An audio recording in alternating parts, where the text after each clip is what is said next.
You could call it the metaverse, and in my book I call it the metaverse instead of God, because it's a nice neutral, sciencey, mathy word. And if you were a string theorist, you would call it the multiverse. That is a valid line of cosmology and physics and math that many atheists happily partake in. So we can call it any of these things. The point being, emptiness, no space, no thought, no notions whatsoever. Now, if there was a thought, now you got something messing up the no thought. So I think that our universe threw this bubble around us. And it came out looking like this. You know, if a porpoise burps underwater, it blows out these bubbles, right? You all know that. Mm-hmm. You know, this is the shape of an explosion. Here's your mushroom cloud, right? It's, by definition, it's only logical that if the universe began from a single point, then this has to be the shape of the universe. This is where explosions wind up. This is the shape of an explosion. It's not a sphere. We often think of explosions as a big sphere, but it's not a sphere. It's a donut. But donuts are related to spheres. Let me show you that donuts are related to spheres. I asked my friends to bring a balloon. You can make a donut by taking a sphere and pushing your fingers together. See? You see the donut shape? All right, so I'm recreating the toroidal effect with an ordinary balloon. Yes, you can also try this at home. Now that's an important mathematical concept, the idea that if you push together, well, just think about this. If this is the shape of our universe, because this is the shape of the Big Bang riding outward, then let's imagine this is our universe now. Well, if this is the unsullied metaverse out here, how far away is it to you? Where are you in here? This is a fractal formula, so you're nested all the way down to that quantum level. Boom, boom, boom, boom, boom, right inside here. This could be, it doesn't have to be, but it works really well as a no physical space type of model. You know how some people say, oh, I probably shouldn't have gone there. Never mind. We'll X this one out, Carol. We won't take you there, Billy. You might have to explain that again. But this model could either be our physical 3D space or the thought that this isn't really a physical 3D space we're in. We think we're in this physical 3D space, but we're really in this kind of nested toroidal space. And so when people meditate, you're re-nesting into the fractal formula. When you get all lost and off of balance, you have unnested your donuts out of phase with the fractal. Okay, all right. We'll get to that. We'll get to that more. All right. So let's just try it this way. Let's consider our bodies as, let's just look at our bodies. Forget about the whole universe. Let's just look at us. Think about you. Who are you? How many of you are there? When I say me, who am I? Is it just the singular Cyd Ropp here that we think of as me? Or do you really just think that you are you? Well, then how, when you have conversations, when you have fights with yourself, who's arguing with you? and when your stomach really wants that, whatever it is, and you're saying no, no, and then you get it anyway, the stomach gets it anyway, right? There's a lot of people, there's a lot of units of consciousness inside of you. I'm suggesting that the ground state of the universe is consciousness. So as the small waves, which in yoga it's called anu, A-N-U, when the small waves, small particles begin pouring out of the Big Bang, populating this 3D time and space. You know, our universe is growing still, right? The universe is expanding, and I have a different reason why it is. I think it actually is still expanding because I think that the metaverse is still bubbling little donuts into this universe out in the middle. So it's pushing, pushing, pushing, just like the bubbles at the bottom of a waterfall. Have you ever watched bubbles at the bottom of a waterfall? Not something y'all do? Well, okay. Something I like to do is look at the bubbles. Anyway, they're just like the little toroidal bubbles bubbling into our 3D time and space out of the center. But anyway, all right, so My body, certainly we know it consists of me. It's one of me. But there's 11 organ systems in me, and I would argue that at any given time, one of those organ systems is often in charge. Is it sex? Is it stomach? Is it who's in charge now? Who's paying attention? That's your organ systems. The organs, there's 78 organs. They all have a job to do. They are all holding on. You know, for example, your skin is an organ, right? You know, your skin's an organ. What is your skin? It's skin cells reaching out to hold hands with that information, that epigenetic information they're carrying forward. You know, now we've answered how it is that the molecules can continually turn over and the cells can turn over every 3 years and the information carries forward. Because everything's a fractal of the universal unit of consciousness. Everything in this room, from the dust, through the cells, through me, knows everything that the universe knows. Because we're fractal iterations of the mother donut. Okay, sure. This itty bitty one here, this itty bitty one, we all know it's not this. Nobody has to argue with that, but yet it sure does know how to be this. The DNA's all in here. It just happens to be smaller. So I'm thinking that I am made up of all the subatomic particles, all the atoms, all the molecules. They're all units of consciousness reaching out to hold hands to level up to the next level. They're all working inside of my skin. They're all holding together. They're all doing their jobs. If anybody stops doing their job, what happens? We die. Everybody's important. From the molecules up through us. We're part of some bigger cell. You know, you're part of an even bigger cell. Uh-oh, don't get lost, but... Oh, here we are. That's us. What's our level up? Families, societies, work groups. What are societies' levels up? Global. For those of you who believe in Gaia, that would be the name of the global unit of consciousness. It just keeps leveling up. I just have this here to show you that it's all fractal. It's all fractal. It keeps going up and nesting up and nesting up. So I think of myself as Meat Mountain, or Whoville. I'm the governor of Whoville. The big S, self, that we talk about in spiritual traditions and yoga and whatnot, that's the singular unit of consciousness that came into this meat when this person was conceived. So when I quickened in the womb, Cyd got attached to this set of meat. But these guys had already been attached, right? Because, you know, everybody's devoted to keeping me alive.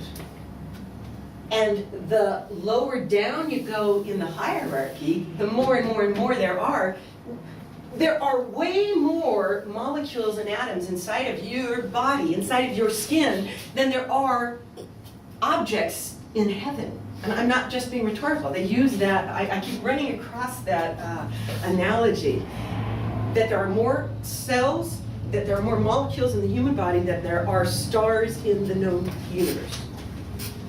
That's how complex and dense you are. Now, if they're all units of consciousness, if they're all fractals of the universal unit of consciousness, everything knows how to do what it's doing. It's a kind of intelligent design theory. Okay, I'll give you that. But there's only one design. This is it. Who's gonna fight over that? Who's gonna kill anybody over this? All right. So I am all these trillions and countless zillions and quazillions, countless. All this is in my body, and it goes everywhere I go. All right? Yeah. So where I'm just one big guy, I'm like the Raja sitting on top of the elephant is how I think of me, the governor of Whoville. But these guys are all going everywhere I go. They experience everything I experience. Okay. So it gives a new meaning to love your neighbor as you love yourself. people go, oh, it's nice to love your neighbor. Oh, yeah, it's part of the golden rule, right? Reach out to others with love. But that's not so easy if you don't really love yourself. That's where a lot of people have trouble, is the loving themselves part. What does that mean? Usually it feels like a selfish act to love yourself. What it means is to be kind to this countless universe of units of consciousness inside each one of you. So when you mistreat the organs and everybody else, you are being a bad governor of your Whoville. They're doing their best to keep you alive. They're doing their best to let you live to be 200 or however long you want to be. And what are you doing? You're drinking and you're taking drugs and you're eating too much sugar, whatever you're doing.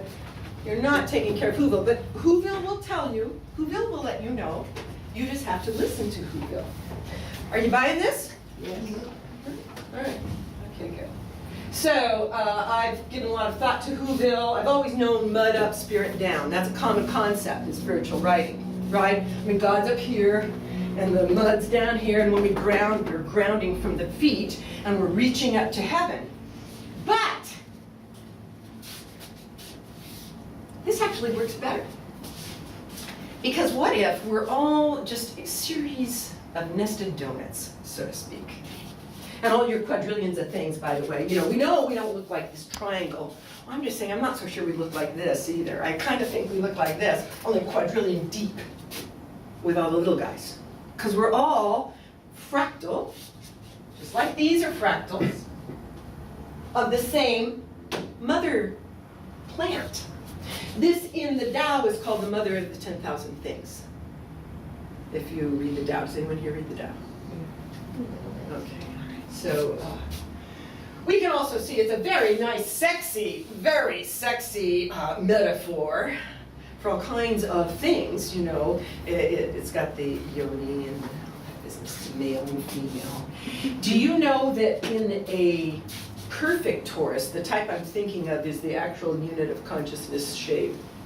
Because we began with a single point in space, right? So the emitter is like black hole size, right? It's one point.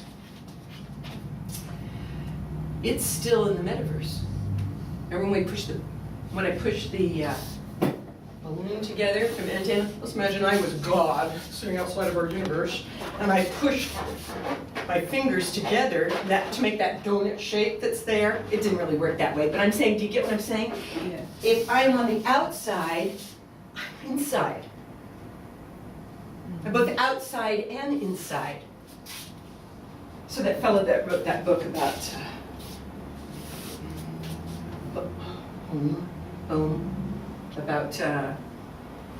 immanent and what are those two? What's that polarity? That God is both, we are both inside and outside, or never mind, I'm just gonna stop looking at that corner. We're a Kleinbot. Yeah. Well, anyway, if this is a primordial shape, and we are all shaped like this donut, including the mother of 10,000 things, or God the Father, and if any of you are Christians, I can explain to you how that would work, and it's not a heresy. Then when we center, how come they always talk about centering? How come when you want to be at peace, it's a centering? Because there it is. This is the shape.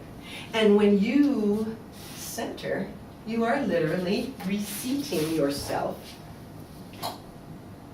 into the uber pattern. And this is where peace resides.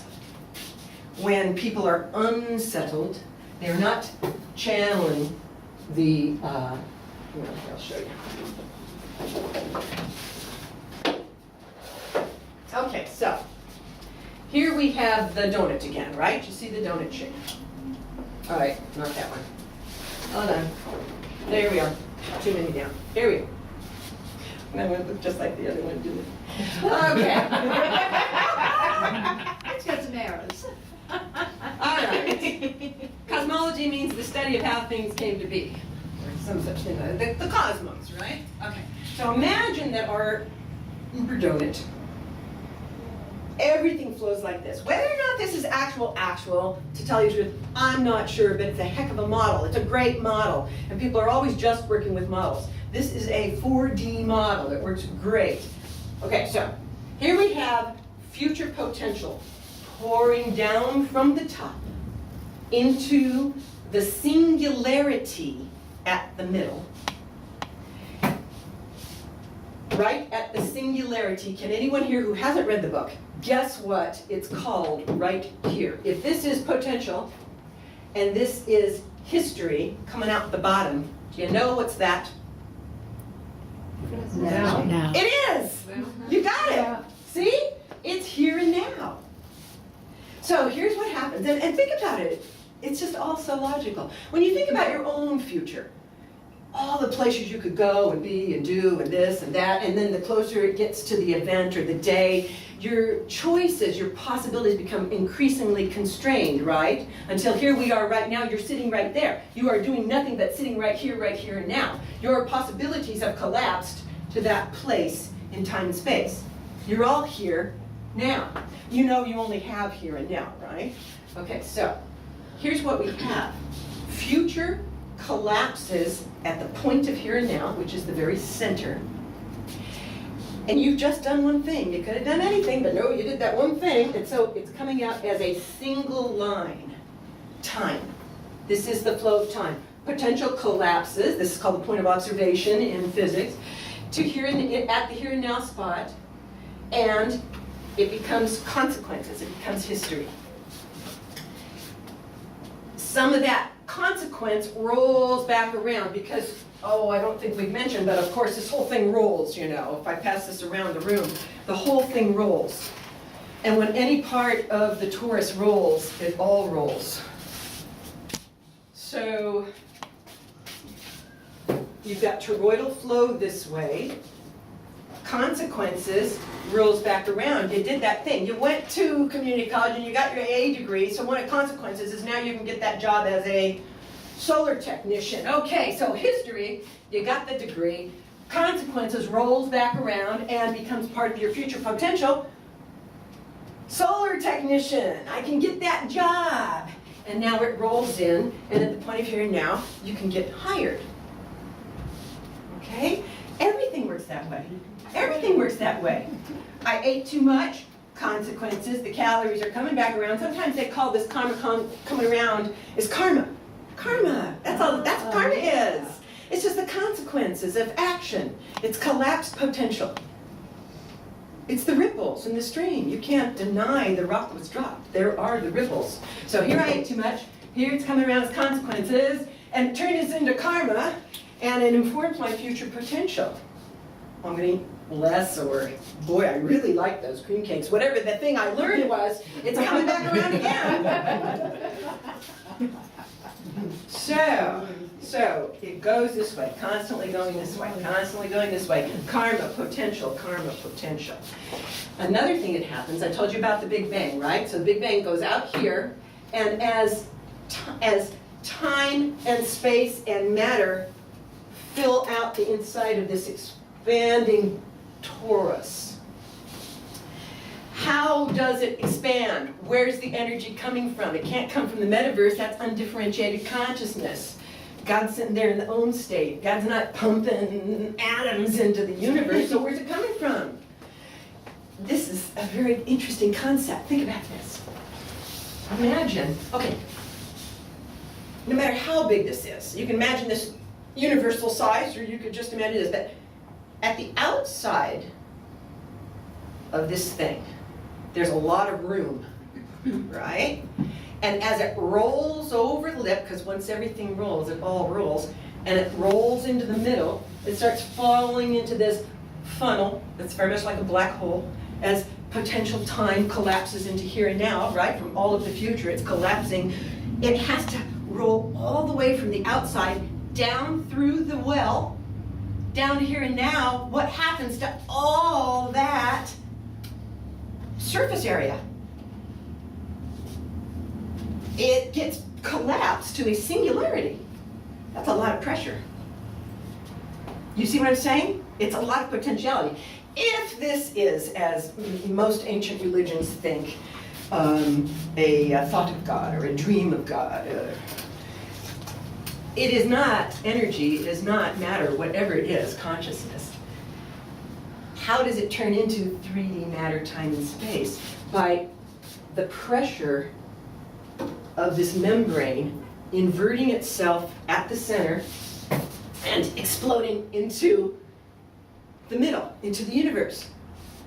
See? You see? Ah, that intentionality, chit in Sanskrit, rolling around to here and now, it inverts itself. So what was outside pressure holding in becomes inside force exploding out because you came down and inverted. Do you see how that is? These are not easy thoughts. I've been thinking them for many years. It has taken some training, but I think you're getting it. All right. So, okay. Yes, oh, and I'm calling the containing force on the outside of the membrane coherence or containment. I think at the very small scale, it's gravity. I think from the outside, if this is the shape of your and this is the shape of quantum probability clouds. So this is the probability shape of subatomic particles, and then you know this is that cloud shape of the atomic level and molecular level things, right? Which, if you don't, my book, $30 at the end of the show, it has all these illustrations and it explains all of this in a much more coherent way than I am doing right now, believe me. But anyway, so the containment of the skin at the very small level is gravity. It's what pulls things together. Well, we call it love. What does it feel like when you love someone or when you hold someone? It's gravity. You're being pulled together.